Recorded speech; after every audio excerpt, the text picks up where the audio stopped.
کسی کو اپنی ذات کے لیے کچھ نہیں چاہیے تھا، صرف ایک ہی مطالبہ تھا کہ تم لوگوں نے، اس ظالم حکمران طبقے نے جس طرح پاکستان کے 25 کروڑ لوگوں کو ایک عذاب میں مبتلا کر کے رکھا ہوا ہے، بجلی کے بل نہیں بم گراتے ہو، تنخواہ داروں پر ٹیکس لگاتے ہو، جاگیرداروں کو رعایت دیتے ہو، طاقتور لوگوں کی مراعات ہوتی ہیں اور غریب مڈل کلاس یا صاحب ثروت لوگ بھی اب اس قابل نہیں رہ پاتے کہ وہ اپنی زندگی کی گاڑی چلا سکیں، یہ تاریخ میں لکھ دیا گیا ہے اور آپ کا یہ دھرنا ایک کامیاب دھرنا ثابت ہوا ہے اور آپ نے حکمرانوں کو بالآخر مجبور کیا کہ انہوں نے آپ سے ایک تحریری معاہدہ کیا ہے۔ یہ تحریری معاہدہ کیا ہے؟ اس میں بجلی کے بل کم کرنے کی بات ہے، اس میں تنخواہ دار لوگوں پر جو اضافی ٹیکس لگائے گئے ہیں اس میں خاتمے کی بات ہے۔ اس معاہدے میں کیا ہے؟ اس میں تو ہم نے اس نوٹیفیکیشن کو بھی اس معاہدے کا حصہ بنا دیا جو آئی پی پیز کے حوالے سے ہے۔ دھرنے سے پہلے وزراء کے بیانات سن لیجئے، وہ یہ کہا کرتے تھے کہ آئی پی پیز کا مسئلہ ضرور ہے لیکن ہم ان کو ہاتھ نہیں لگا سکتے، ان کی جانچ پڑتال نہیں کر سکتے،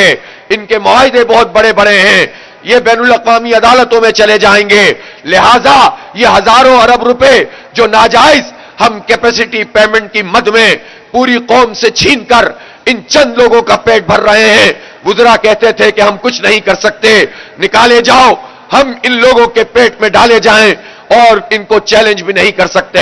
لیکن آپ کا دھرنا جب یہاں پر شروع ہوا، پہلا دن گزرا، دوسرا دن گزرا، ان کے بیانات تھوڑے سے تبدیل ہونا شروع ہوئے، انہوں نے سوچا کہ یہاں سے چلے جائیں گے، لیکن آپ استقامت کا کوہ گرہ بنے رہے اور بالآخر ان کی مذاکراتی ٹیم نے پہلے تسلیم کیا کہ یہ آئی پی پیز ہمارے لیے تباہ کن ہے اور پھر یہ تسلیم کیا کہ ان کی جانچ پڑتال ہونی چاہیے، پھر یہ سوچ رہے تھے کہ زبانی جمع خرچ ہوگا، باتیں کریں گے،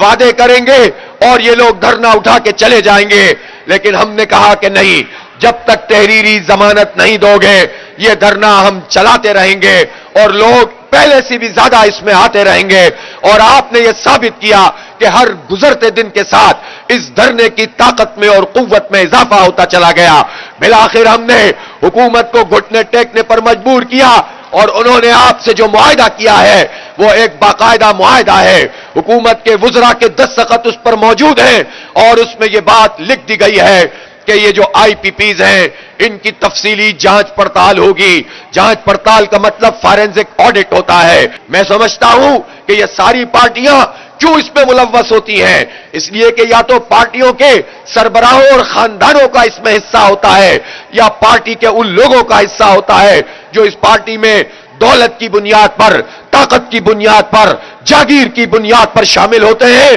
اور پارٹی پر اثر انداز ہو کر اپنی پسند کے معاہدے کرتے ہیں۔ پاکستان میں اقتدار کا یہی ایک میوزیکل چیئر کا گیم ہے جو چل رہا ہے اور اس کے نتیجے میں ہمارے خون پسینے کی کمائی یہ لوٹ رہے ہیں۔ میں پوچھنا چاہتا ہوں اس پورے 30 سال کے عرصے میں آئی ایم ایف کے کتنے پروگرام تھے جس میں ہماری حکومتیں گئیں؟ ہر حکومت آئی ایم ایف کے ساتھ معاہدہ کرتی رہی، آئی ایم ایف کہتا رہا کہ ہم ان کو پابند کر رہے ہیں کہ یہ عوام کو ریلیف دیں، ہم پابند کر رہے ہیں کہ یہ ٹیکس نیٹ کو بڑھائیں، ان کو پابند کر رہے ہیں کہ یہ محصولات کی وصولی کا صحیح ذریعہ بنائیں، لیکن ہم یہ پوچھنا چاہتے ہیں جو لوگ آج آئی ایم ایف کو بہت کوئی روحانی پیر بنا کر پیش کرتے ہیں کہ پوری دنیا کے مسئلے یہ آئی ایم ایف حل کرتا ہے، ان سے پوچھنا چاہتا ہوں کہ آئی ایم ایف والوں نے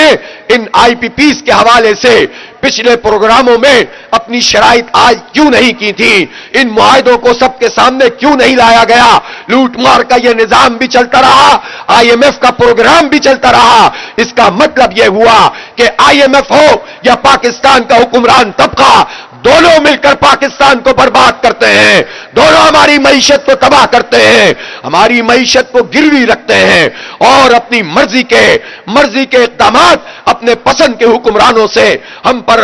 پر نافذ کرواتے ہیں۔ اس لیے ابھی پہلے مرحلے میں تو ہم نے بجلی کے بلوں کی بات کی ہے، پہلے مرحلے میں تو ہم نے تنخواہ لوگوں کے ٹیکس سے نجات کی بات کی ہے، آئی پی پیز کو لگام کی بات کی ہے۔ اگلا ایجنڈا یہ ہے کہ پاکستان کو ہم انشاءاللہ IMF کی غلامی سے نجات دلائیں گے انشاءاللہ تعالی. کہ جب یہ فنڈ دینے آتے ہیں، جب یہ قرض دینے آتے ہیں تو یہ ہم سے معاہدات کرتے ہیں، اور یہ بات بھی اب ریکارڈ پر آتی رہی ہے کہ ایک معاہدہ وہ ہوتا ہے جو معاشی معاہدہ ہوتا ہے، اور اس میں بھی ٹیبل کے اوپر کا معاہدہ الگ ہوتا ہے، ٹیبل کے نیچے کا معاہدہ الگ ہوتا ہے، اور ایک معاہدہ وہ ہوتا ہے جو پاکستان کا حکمران طبقہ ہمارے کلچر، ہماری ثقافت، ہماری تہذیب، ہماری تعلیم اور ہمارے قوانین اور دینی قوانین کے حوالے سے جو ان کی شرائط ہوتی ہیں وہ حکمران طبقہ مانتا چلا جاتا ہے، اس کو سامنے بھی نہیں لایا جاتا، اور ملتا کیا ہے؟ $1.5 ارب سالانہ، 5 سال میں $7.5 ارب، اور ان $7.5 ارب کے عوض کچھ اور معاہدے، کچھ اور قرضے، کچھ اور سود کے اوپر قرضے، جن کو ادا کرتے کرتے پاکستان کے لوگ برباد ہوتے چلے جا رہے ہیں. اس لیے قرضوں کا یہ نظام، غلام بنانے کا یہ نظام، IMF کی غلامی کا نظام، اس کو چیلنج کریں گے، اور وہ سارے لوگ جو IMF کے فضائل بیان کرتے ہیں پوری دنیا کے سامنے